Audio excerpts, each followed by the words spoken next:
Yeah, execute. Ain't no thinking. Play hard, play fast, play with your brothers. Let's dominate on three. 1, 2, 3. Dominate. Over the middle, Judy has it at the 40. High stepping out of a tackle into the end zone with a flip. Touchdown Brown. Ward under pressure. He goes down. Come on.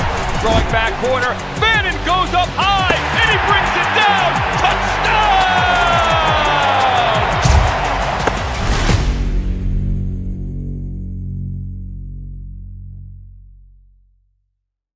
Former Dallas Cowboy running back Emmitt Smith went off about Shedeur Sanders. And Shedeur Sanders will shock the world today when he faced Caleb Williams and the Chicago Bears. Lastly, will Coach Prime and the Colorado football team have a winning season next year? We getting ready to talk about it right here on Sports Talk with B. Watts. Do me a favor, do me a solid. Hit that like button. Subscribe to my channel if you haven't subscribed. Hit that notification bell. It'll let you know whenever I go live or drop a video. Sit back and relax and hey, let's get this party started. Let's go. Got it on my mind. Yeah, yeah, yeah. I'm never confidential. Yeah, yeah. They told me bust down my AP. Perfect time and got them nuggets up on my neck. I stay shining. It's never hot around my jewelry. Change the climate. I went and got that new Maybach. I stay grinding. They told me bust down my AP. Perfect time and got.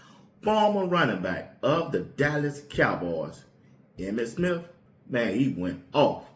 He went off over there on Twitter and Instagram about Shedeur Sanders. Emmitt Smith, a big-time running back who played the game at a high level, and also he played the game with Deion Sanders by Coach Prime joining them as that defensive back locked them down, cornerback for the Dallas Cowboys when Emmitt Smith was that big-time running back behind that big-time offensive line, Larry Allen them. Yeah.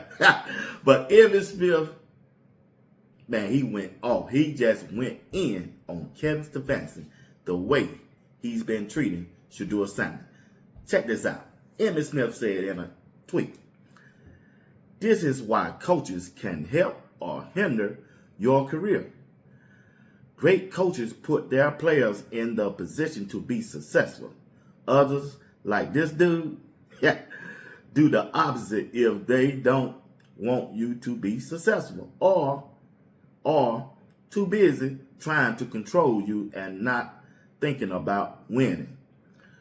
Don't think that he doesn't have an ego and pride. That's the only reason why you do stupid shit like this."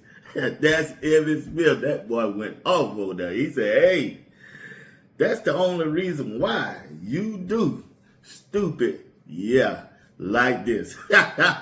Talking about when he was taking Shedeur off the field and trying to do that crazy play for that 2-point conversion with a running back. Yeah. Hey, Emmitt Smith telling the truth though. So when you do look at Kevin and the way he been coaching this year, he been doing some stupid stuff. Either they tank it or he won't out as the head coach of the Cleveland Browns. They tank it or Kevin won't out as the head coach of the Cleveland Browns. And he made a mistake. And he got that too much pride and too much ego, just like Emmitt Smith said, to admit that he was wrong about that draft, about that quarterback position, about putting Shedeur at the bottom of the depth chart.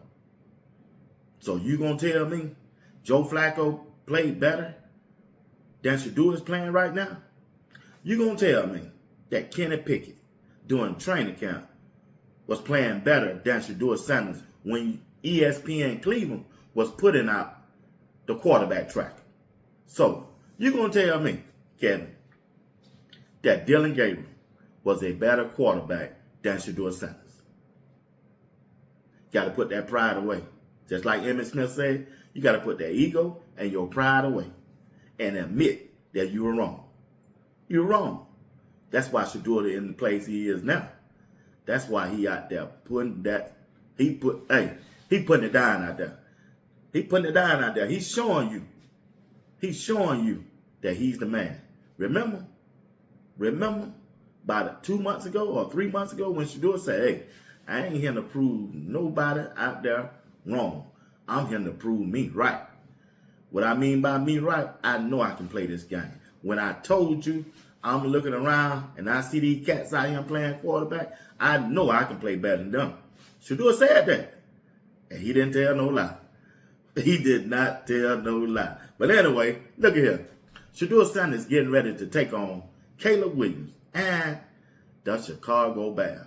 Now the temperature and the weather, yeah, it's gonna be kind of rough out there today. But I expect Shedeur's son to go out there and perform at a high level still. He used to the cold. See that weather is a mental thing. And I know Shedeur is strong mentally and he's locked in because he know his purpose. They need a win too. See, Shedeur need a win to go with those performances that he putting out there. And today will be a good day to bring home a win for the Chicago Bears. Play good, but also bring home a win. Because the people and the nation don't think that he can win. Especially the media. The big time media, they don't expect Shedeur to win. And the Cleveland media hoping he lose. Oh yeah, they hoping he lose. Trust me, they hoping they lose. But it's a winnable game.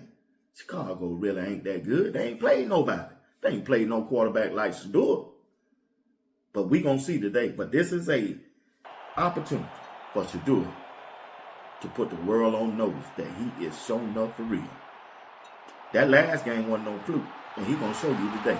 I'm looking for 200 yards, 2 TDs, no interceptions, and a win from Shedeur Center. And shut them haters up, especially the Cleveland media. See, all those guys in the media have really ate their word just past week about Shedeur Center and his performance. But some were down their heel. That's just because they don't like Shedeur and they really don't like his father, Deion Sanders. That's what it's all about. And these guys trying to gaslight us into thinking that there's no conspiracy. And the way he slid in that 5th round draft, man, come on. He just took down the #1 draft pick, Cam Ward, this past week. Now, if he go into Chicago and take down another #1 draft pick from 2 years ago, what we talking about? Hey, it is what it is, but Shedeur Sanders will go out there today. I'm expecting him to play at a high level and win this football game. I really do. W12. I expect Shedeur to go out there and perform at a high level today. W12. You already know what time it is. Now, I got to move on to my last topic. Coach Prime and his Colorado football team. Can they win this upcoming year? Now, Coach Prime has went on and got him and hired a new offensive coordinator, right? Brandon Mary. Seemed like a young, got energy, know how to recruit, install his own offense. That's going to take care of the offensive side. My concern is the defensive side. Robert Livingston, defense. He controlled it. He was the coordinator. Let Coach Prime down last year. Yeah. He let him down. No way. I don't care who you got on offense and what you doing on offense.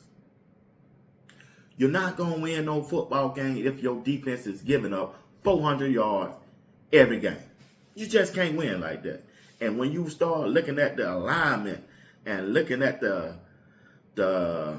formation they was in, leaving the middle of the field open, no linebacker in the middle of the field, you could not stop the quarterback run at all this year. And when you play teams that got marquee running backs and you couldn't stop them. See, the passing game really didn't hurt them. It was the running defense that hurt Colorado, that defensive front, they were horrible. They were terrible against the run. The linebackers went nowhere bagging up the linebacker.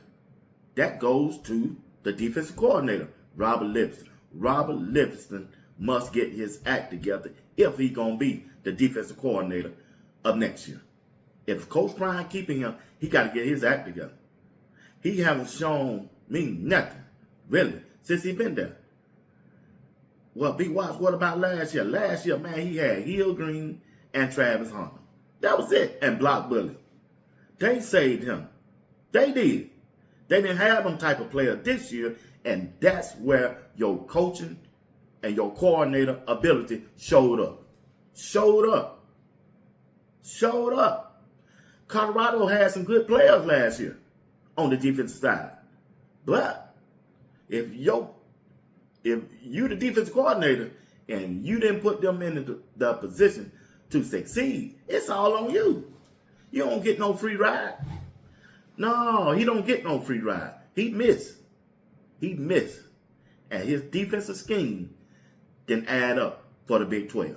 Utah got 2 quarterbacks run all over them for the last 2 years. Utah quarterback ran all over them this year. They played Houston. Quarterback ran all over them this year. They played Kansas State. Quarterback and the running back ran all over them this year. Only thing I'm trying to tell you, if Colorado don't fix the defensive side of the ball, they're going to be in the same position they was in this past year. Same position. Ain't that going to change. You don't get no defensive linemen. And especially if you don't get no linebackers that can hit and got that want to down there in that paint. Oh, yeah. Down there on that line of scrimmage. They got to have that want to. That's where your money got to go. Not to them wide receivers. You don't need 15 wide receivers. You don't need that. You ain't going to play but 2 or 3 of them no way. You need some defensive linemen and linebackers that will hit. The message should be, don't come to Colorado because we can get you to the NFL. No, you bring your ass to Colorado to help us win. You want to win. That's the only thing you need to do. That's the only way you going to get to the NFL is by winning. Ain't too many players going to the NFL playing on a losing team. You just ain't. That's just the truth. I don't care how many gold jackets on that coaching staff. If they ain't winning, they ain't going nowhere. You got to win. But first, you got to believe. Coach Prime needs some players that believe. Not just in themselves. Believe in each other as a team. And it starts on the defensive side of the ball. In them trenches. And at that linebacker position. They got a good linebacker coach and Coach Hart. They got one of the best.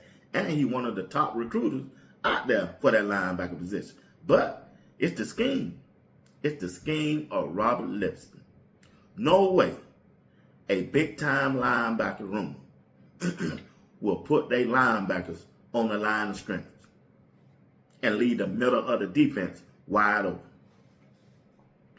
Go find you a Hill Green. Go find you a Bentley.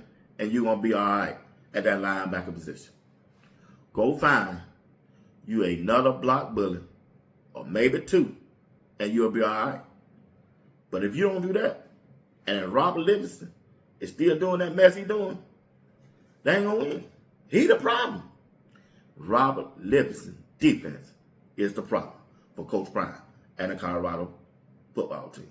You heard it right here on Sports Talk with B. Watts. I tell the truth. I look at the films. I'm looking at it. All 22 of them. And seeing what's the problem. Sports Talk with B. Watts. I come to you by the digital airways of YouTube. Do me a favor. You got to do me a solid. Hit that like button. Subscribe to my channel if you haven't subscribed. Hit that notification bell. It'll let you know whenever I go live or drop a video. And also, don't forget, at halftime today, I'll drop another video and I'll drop another one after the game, and I'll do the live show also. All right? Once again, thank you for watching Sports Talk with B. Watts. Until then, peace. What's up, boss? You believe that? Hold on. Oh, no. Do you believe in that? Huh? Oh, no. I read through that bull junk you wrote down. I read through that. I sifted through all that. Yeah. Oh, no. Come on. Do you believe? You don't believe. You just answered it. You don't believe. Next question. Wizard.